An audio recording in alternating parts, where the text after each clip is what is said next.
Assalamualaikum warahmatullahi wabarakatuh. Mohon maaf saya upload materi pada minggu ini agak telat karena saya sedang di luar kota, dan di lokasi susah sekali sinyal. Baru hari ini saya bisa memperoleh sinyal yang baik di di pusat kota. Baik, pada hari ini saya akan membuat video tentang topik di fisika modern, yaitu tentang dualisme partikel gelombang. Artinya apa dualisme partikel gelombang ini? Artinya yaitu eh, ada suatu entitas fisis yang memiliki sifat dua, yaitu sifat sebagai partikel dan sifat sebagai gelombang. Nah, entitas fisis itu apa sih sebenarnya yang memiliki dua sifat seperti ini? Bisa berlaku sebagai partikel dan bisa berlaku sebagai gelombang, yaitu adalah cahaya. Cahaya. Anda tahu cahaya? Ketika pagi hari Anda berjemur, menghangatkan badan, Anda menerima cahaya sinar matahari, ya. Nah, cahaya itu yang dimaksud di dalam dualisme partikel gelombang. Jadi, cahaya sinar matahari ini bisa bersifat seperti partikel. Artinya kita bisa mengukur energinya, bisa mengukur momentumnya, kemudian bisa bersifat sebagai gelombang. Artinya cahaya ini memiliki sifat seperti gelombang atau ada gelombang di dalam cahaya itu, sehingga cahaya ini memiliki sifat-sifat seperti difraksi, kemudian refleksi gitu ya, sifat-sifat yang ada di dalam gelombang. Baik, kita akan membahas mengenai dualisme partikel gelombang. Nah, jadi bukti adanya dualisme partikel gelombang ini, yaitu kalau untuk partikel itu, ini bisa dibuktikan dengan efek fotolistrik. Efek fotolistrik ini sebenarnya penemunya awalnya bukan Einstein, tetapi dijelaskan secara teoritis, secara mendalam oleh Einstein, sehingga Einstein ini juga dikenal sebagai pelopor di dalam fisika modern, karena salah satunya itu adalah mampu menjelaskan efek fotolistrik. Kemudian yang kedua adalah efek Compton. Efek Compton itu adalah efek seperti kita tumbukan, seperti kita kalau bermain biliar ya, atau bermain kelereng, kita menembak kelereng lawan gitu ya. Nah, proses tumbukannya itu yang dianalisis oleh Compton sehingga muncul efek Compton. Nah, sedangkan untuk sifat gelombang, gelombang itu kan kita bisa tahu ya, bisa ada difraksi, interferensi, refleksi gitu ya. Nah, sifat-sifat gelombang ini juga berlaku pada cahaya, yaitu sifat difraksi, kemudian interferensi materi gelombang. Ya, baik. Nah, konsekuensi dari dualisme bukti partikel gelombang ini, itu pasti konsekuensinya itu ada, yaitu adanya ketidakpastian yang disebut sebagai ketidakpastian Heisenberg. Nah, ketidakpastian apa? Satu, ketidakpastian posisi gelombang. Ya, kemudian posisi gelombang itu ada di mana gitu ya, atau kita dirumuskan sebagai fungsi gelombang sebagai theta atau sebagai x gitu. Kemudian ketidakpastian dari momentum, ketidakpastian dari perilaku dari entitas tersebut, perilaku dari cahaya tersebut ya, itu adanya ketidakpastian Heisenberg. Baik, kita langsung. Yang pertama, efek fotolistrik. Efek fotolistrik ini pertama kali percobaannya dilakukan pertama kali oleh Hertz. Kemudian dianalisis kembali oleh C.C. Thomson. Jadi apa yang dilakukan Hertz? Hertz membuat suatu device, alat yang bentuknya seperti ini. Ya, jadi bisa dilihat ya, alatnya seperti ini. Nah, alatnya itu dia berupa tabung hampa udara. Ini sebenarnya tabung kaca hampa udara. Kemudian tabung kaca ini ditutupi ya, ditutupi dengan lapisan berwarna hitam. Kemudian di bagian atasnya sedikit saja ada bagian yang tidak ditutupi, sehingga bagian ini bisa dimasuki oleh cahaya apapun. Kemudian di dalam tabung kaca hampa udara ini ada plat logam. Kemudian dihubungkan dengan pengantar. Di sini juga ada plat pengumpul, sama-sama dari logam yang dihubungkan dengan pengantar. Nah, satu plat ini dihubungkan dengan pengatur dari arus atau resistor ya, atau potensiometer namanya. Kemudian dihubungkan juga dengan sumber GGL. Nah, dihubungkan dengan sumber GGL. Dan yang satu dihubungkan dengan ampere meter. Itu ya. Apa yang dilakukan oleh Hertz? Hertz yang pertama kali ya, eh, dia dia memasukkan cahaya lewat bagian yang tidak ditutupi ini tepat mengenai plat logam. Nah, cuman cahayanya itu adalah cahaya monokromatis. Jadi cahaya itu ada dua, cahaya polikromatis dan cahaya monokromatis. Kalau polikromatis itu memiliki banyak spektrum. Contohnya apa? Sinar matahari. Jadi kalau dikenakan ke prisma, sinar matahari akan dihamburkan ke dalam warna-warna bagian. Ada hijau, merah, kuning, ungu, jingga, dan seterusnya. Nah, cahaya yang ditembakkan oleh Hertz itu adalah cahaya monokromatis. Jadi hanya satu warna. Misalkan inframerah gitu ya. Kemudian ultraviolet gitu ya. Yang biasa dipakai untuk akuarium ataupun untuk mendeteksi uang palsu. Nah, cahaya itu yang dipakai oleh Hertz. Jadi dikenakan ke sini, dikenakan ke plat logam. Apa yang terjadi? Ternyata setelah dikenakan ke plat logam, semakin banyak cahaya yang dikenakan dan semakin banyak tinggi frekuensinya, maka arus yang terukur itu semakin tinggi. Nah, jadi Hertz masih bingung dugaan ini seperti apa. Kemudian oleh J.J. Thomson dijelaskan bahwa sebenarnya kenapa bisa muncul arus karena ada transfer elektron dari plat logam pertama yang ini ke plat logam kedua, sehingga ada elektron yang mengalir. Nah, kita tahu kan elektron yang mengalir itu adalah arus. Nah, sehingga disimpulkan bahwa ada loncatan elektron dari plat 1 ke plat 2. Nah, nanti di sini muncul ada istilah medan listrik yang ditimbulkan oleh loncatan elektron. Yang rumusnya adalah gaya medan listrik sama dengan E kalikan muatan elektron kali nilai medan listrik. Ya. Oke, kemudian karena ada medan listrik dan ada loncatan, ada elektron yang bergerak, kita bisa mengukur energi kinetiknya, gitu ya. Jadi seperti itu. Baik.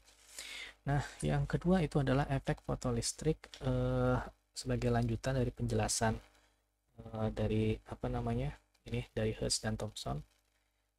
Jadi efek fotolistrik hasil pengampatannya ternyata disempurnakan lagi oleh Einstein, yang dirumuskan oleh Einstein. Jadi Einstein itu menganggap bahwa cahaya ini sebenarnya seperti ibaratnya itu seperti materi. Jadi dia dapat menerima energi dan dapat mentransfer energi. Seperti itu ya. Nah, karena energi itu dapat berperilaku seperti itu, maka Einstein menyimpulkan bahwa energi yang dihasilkan oleh cahaya itu disebut sebagai energi foton. Satu energi foton, satu partikel cahaya, ini energinya besarnya sama dengan H. H itu adalah konstanta Planck dikalikan dengan frekuensinya. Ya. Jadi bayangkan kalau misalkan energi sinar matahari ini ya, energi itu kan sinar matahari itu adalah energi yang tersimpan. Bayangkan saja kalau energi itu dikeluarkan, seperti apa besarnya. Atau misalkan kita di rumah itu memiliki logam atau batu akik, itu kan materi. Nah, materi itu dia merupakan suatu energi yang tersimpan. Bayangkan kalau energi itu dikeluarkan seperti apa besarnya. Nah, dari konsep inilah muncul konsep bom atom. Ya, dari sini dikembangkan dengan E sama dengan mc kuadrat dan seterusnya. Nah, Einstein kemudian merumuskan bahwa K maksimum, energi kinetik maksimum itu akan sama dengan energi foton.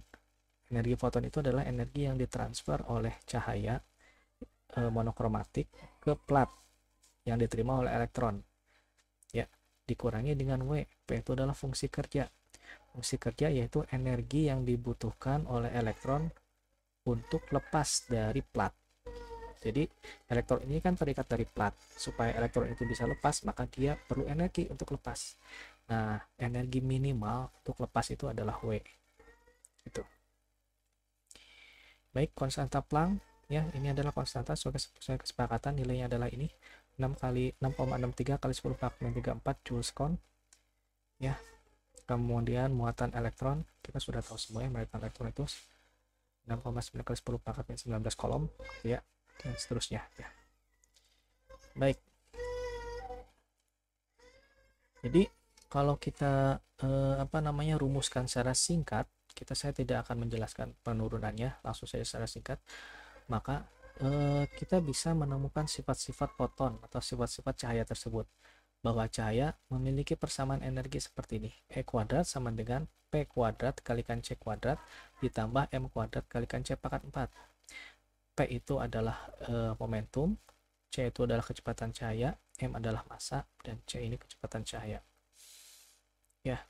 Nah, momentum ini momentum apa? Momentum cahaya. Momentum cahaya rumusnya itu adalah konstanta Planck dibagi dengan dibagi dengan panjang gelombang, atau konstanta Planck dikalikan dengan frekuensi dibagi dengan kecepatan cahaya, ya.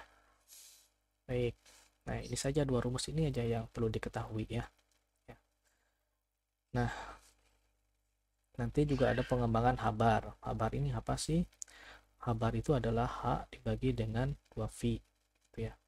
Yang penting tahu aja dua rumus ini. Insya Allah nanti bisa paham untuk materi yang lain. Nah, yang berikutnya itu adalah hamburan Compton. Compton mengukur intensitas hamburan sinar X dari partikel padat sebagai fungsi panjang gelombang dari berbagai sudut. Nah, seperti apa sih hamburan Compton? Jadi Compton ini membuat suatu device ruang hampa udara, ya, bentuknya itu seperti kubah dari kaca hampa udara, yang di dalamnya itu ada alat untuk menghasilkan sinar X, kemudian ada materi logam sebagai target, kemudian ada kasa-kasa, lubang-lubang atau kolimator sebagai pengatur sudut. Nah, sinar X ini ditembakkan ke materium logam. Apa yang terjadi? Ternyata sinar X ini tidak dipantulkan ke sini, tetapi ada yang diteruskan, ya, ada yang dihamburkan, ada juga yang dipantulkan, ya. Nah, inilah disebut sebagai hamburan Compton. Jadi ibaratnya sinar X ini sebenarnya kan bukan materi, dia itu gelombang elektromagnetik, ya, energi, sama seperti energi cahaya atau foton. Nah, ibaratnya apa? Ternyata sinar X ini dia berperilaku seperti partikel. Dia mengalami tumbukan dengan atom-atom pada target, gitu ya. Nah, sudut tumbukan ini kemudian diukur oleh Compton. Sehingga kalau kita lihat gambar, ini beberapa variasi dari tumbukan, ya. Ini beberapa variasi dari tumbukan. Bisa dilihat berbeda-beda sudutnya 90 derajat, spektrumnya, gambar yang dihasilkan seperti ini. 90 derajat yang lain seperti ini, dan seterusnya, ya. Ini berbeda-beda. Oke, sumbernya Anda bisa baca di sini, ya, di Physics Review volume 22 nomor 409 tahun 1923. Silakan bisa cari searching di internet. Oke. Nah, jadi hamburan Compton ini kita bisa jelaskan seperti ini. Ini cahaya datang, foton datang, dalam hal ini adalah sinar X, menumbuk elektron yang ada pada materi logam tadi. Kemudian elektron ini karena mengalami energi atau tertumbuk oleh foton tadi, maka elektron ini akan bergerak seperti kalau kita menumbuk kelereng, akan bergerak ke sini. Kemudian yang satu lagi, foton atau sinar X bergerak ke sini, dan ini akan menghasilkan sudut tertentu. Nah, dari sini kemudian Compton merumuskan persamaan tentang hamburan Compton. Ini tidak usah dijelaskan perumusannya, ya, takut nanti Anda bingung. Jadi secara simpel, yaitu perubahan panjang gelombang yang terjadi pada hamburan Compton ini akan sama dengan konstanta Planck dibagi dengan massa elektron. Kenapa ada elektron? Karena elektron yang ditembak oleh foton kalikan kecepatan cahaya kalikan 1 dikurangi kosinus theta, ya, atau sama dengan lambda C, lambda Compton, itu ya. Ini disebut sebagai lambda C, ya. Ini disebut sebagai lambda C kalikan 1 dikurangi kosinus theta. Ini harus lebih besar dari 0, ya. Oke. Nah, kecepatan cahaya tahu besarnya 2,99 kali 10 pangkat berapa? Ya, 3 kali 10 pangkat 8 meter per sekon. Tuh. X seperti itu.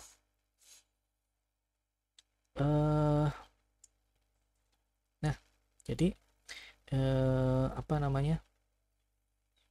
ini penurunan lain dari rumus hamburan Compton.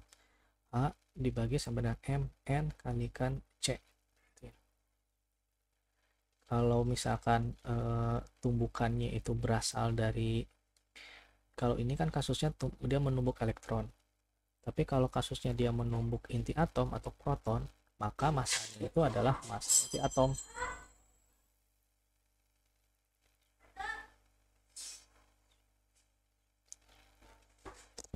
Baik, jadi dari sini kita bisa menjelaskan bahwa dualisme partikel gelombang cahaya ini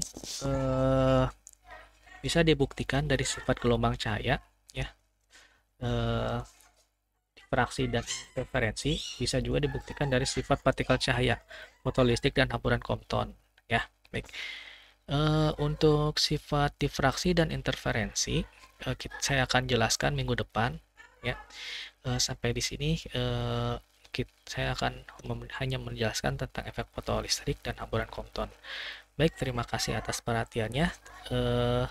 Mohon maaf atas segala kekurangan. Kita bertemu kembali minggu depan. Insya Allah saya akan usahakan untuk membuat video kembali supaya Anda bisa mengakses, kemudian menyimaknya kapan saja, dan bisa mengulang hasil penjelasannya. Ya, terima kasih atas perhatiannya.